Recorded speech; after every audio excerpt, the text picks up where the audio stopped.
Hello, my darlings. Happy Monday. It's been a minute since we've had a Mindset Monday. Monday Mindset, however you want to say that. It's been a little bit.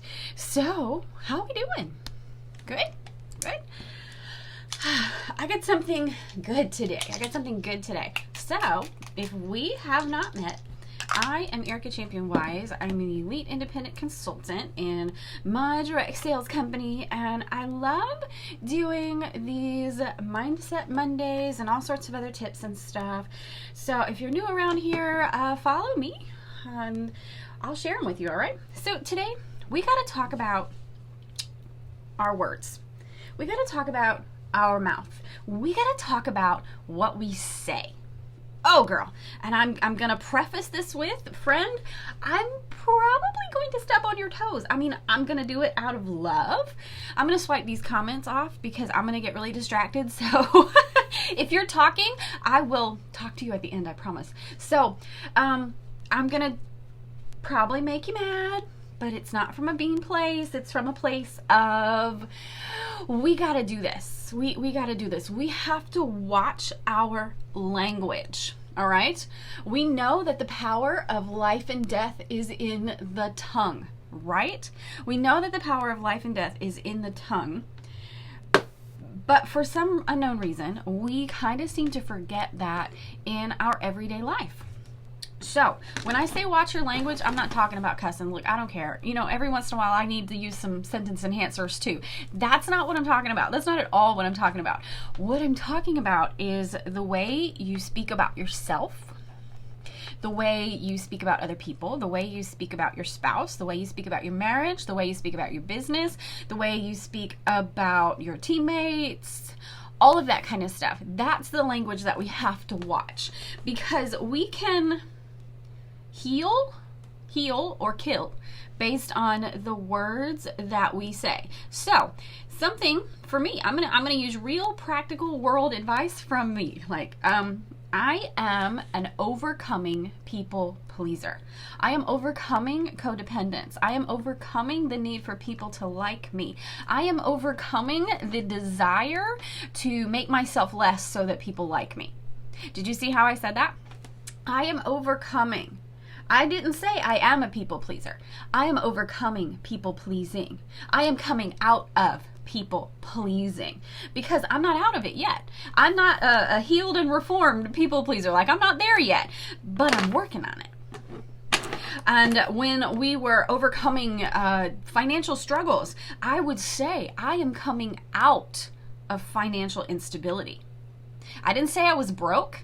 I never said I was broke. Well, I did for a while until I realized just how powerful my words are. I would say I'm coming out of financial instability. I am making more money as we speak. I am bringing in more money right now, right? And so I understand sometimes that affirmations like I am a millionaire, I can't say that yet. I can't because I don't believe it yet. And so if you're kind of new to this, or if some things you can't say, you know, it's okay to say an action verb. Something like, I am overcoming the abuse of my past. Until suddenly one day you're able to say, I am healed from the abuse of my past. I am a survivor. I am an overcomer. So you see what I'm saying? So I don't like words like victim. I'm not going to pick on anybody here, but I don't like words like victim. They are disempowering. And so what I want to encourage you here is not to use victim words, not to use words that take away your strength and take away your power, but words like I am overcoming, I am coming through, I am doing, I am working. Those are power words. Do you see the difference there? Those are powerful and power-filled words. And when you speak them over yourself and your life and your situation and your money, what can change? Now I want to talk to you about your teammates, because I'm in direct sales, I'm in network marketing, MLM, whatever you want to call it. Listen, friend, if you're talking crap about your teammates, they're going to be like crap. My teammates suck. My team never works. We never hit our volume. Well, my love, words have power, and what you put out is what you're going to get back. So until you decide to stop saying that your team is awful, well, you're going to have an awful team. You're going to have an awful team. That's just how it works. But instead, you could say, my team is growing. My team is learning. My team is becoming stronger. My team is learning how to work together. You don't have to say, I have the most awesome team ever and ever and ever. If you don't believe that, if that feels like a lie to you, don't say that. But you can say, my team is learning how to work together. My team is becoming closer. My team is becoming stronger. My team is learning how to work with and for one another. See, all those actions, current, present tense, learning is present, doing is present, overcoming is present. It's here and now. Is this making sense? Tell me if this is making sense. Because if it's not, I need to change something up so that it can make sense for you. This is crucial. This is crucial. And I want to talk to you about marriage. Listen, this is a constant problem that I see. If you talk crap about your spouse, it's no wonder they're not the spouse that you desire and dream of. I'm just going to be really honest with you here.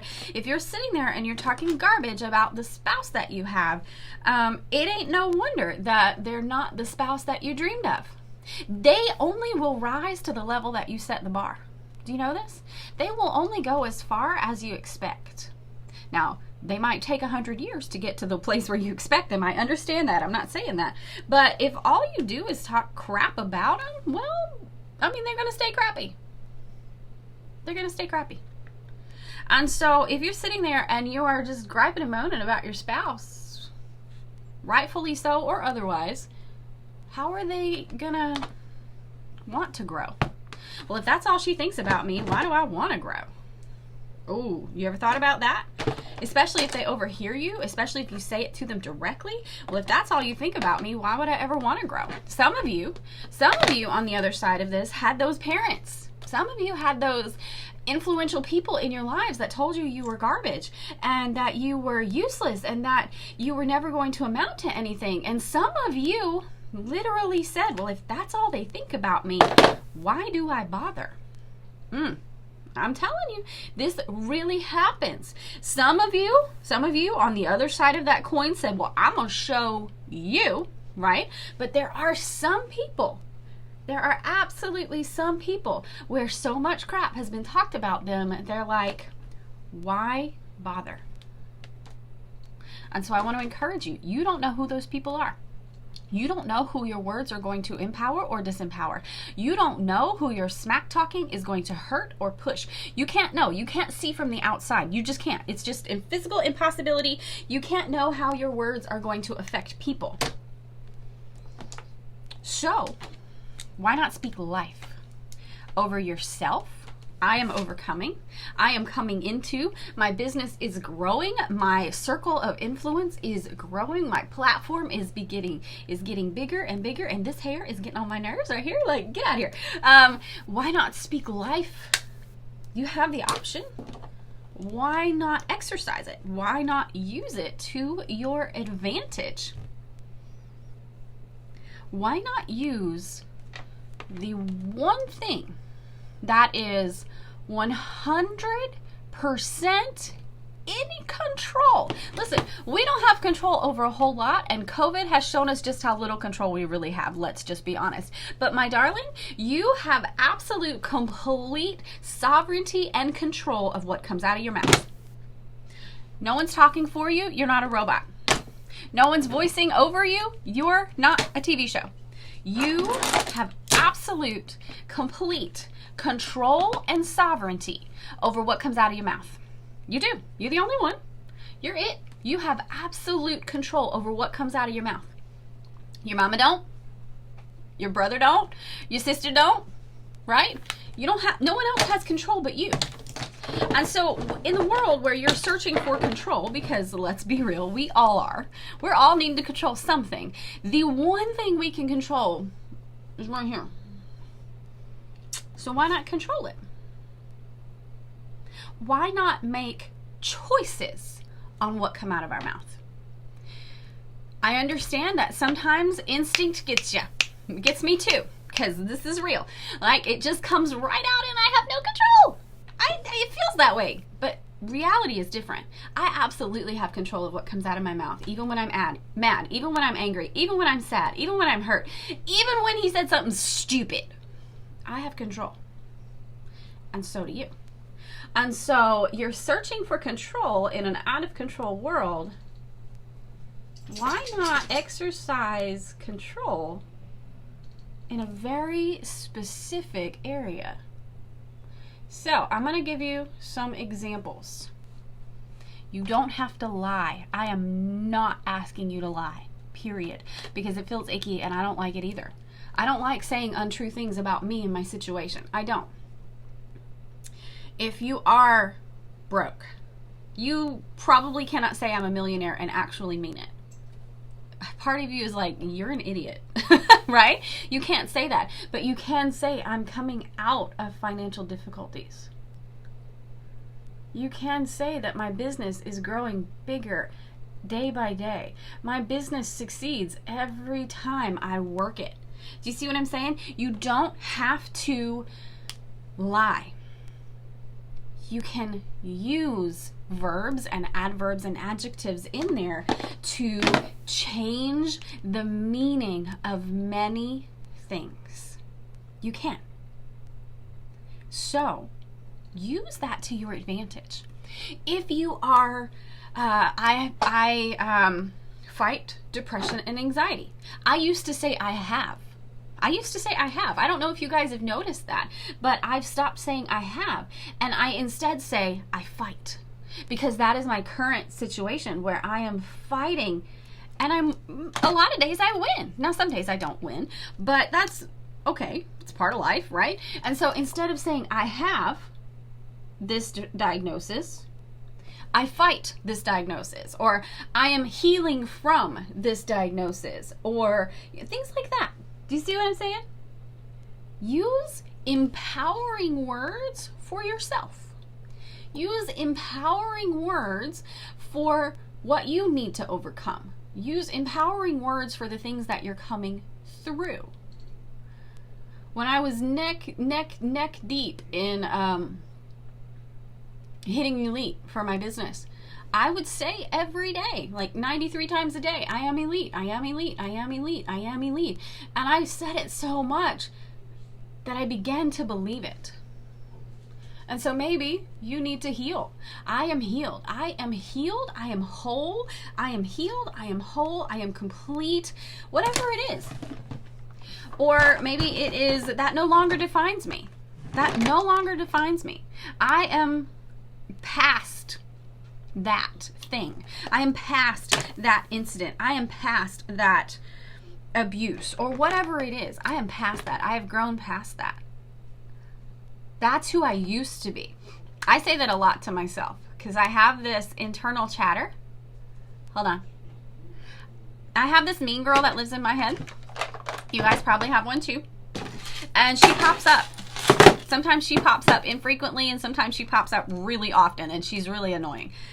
And when she does, and she's trying to bring me down, and she's bringing up reminders of things from my past and things that I used to do and say, I say to myself, I am past that. That is who I used to be. And listen, I've had to use this on people. People who knew me in my past and don't know me now. They bring up ancient history, and I say it. I'm past that. That's who I used to be. And that stops the conversation. And so as we go into the holidays, this is going to be really important for you. I want you to really write this down and commit this to memory. When you're around people who knew you in the past and don't know who you are today and how you've grown and how you've achieved and how you've advanced, that's who I used to be. That's in the past. And that's all you have to say. And then change the subject. But you can also use that on yourself. When that voice comes back and she tells you how terrible you used to be and the sins you used to commit and all the stuff, that's who I used to be. That's in the past. And you're done with that. The past is done. And so I want to encourage you to check your language. Check how you speak about yourself. Check how you speak about your business. Check how you speak about your marriage and your spouse and your children. Oh my heavens, especially your children. Especially your children. You are speaking life into your kids. The words that you say to your children from birth to age 8, 9, 10 become their inner voice. How many of you, as grown women, hear your mother's voice in your head? Your father's voice, your mother figure, your grandmother, whomever it was, your authority figure's voice in your head. And it's critical. Is that the inner voice you want to develop in your own children? God, I hope not. I hope not. You have the power now. And don't tell me you're powerless, because that ain't gonna work here. You have the power to speak life into your life, your situation, your money, your business, your job, your marriage, your children, your everything. The power of life and death is in the tongue. And if you cannot do it for yourself, do it for your children. You have a crappy inner voice that came from your authority figure. I guarantee you. It sounds just like them. Don't set your kids up that way. Don't set your kids up that way. Do better for them. If you can't do it for you, break the cycle for who's coming after you. Teach them different. Show them different. Show them the power of words. Guys, this is deep stuff. This is powerful stuff. And this is important stuff. And this will change everything. It's hard because it's almost instinctual, but you can do this. I believe in you. I know you can do this. I know you can. So I hope you have an awesome Monday. Have a great week. And go speak some life over yourself. All right? I'll see you later.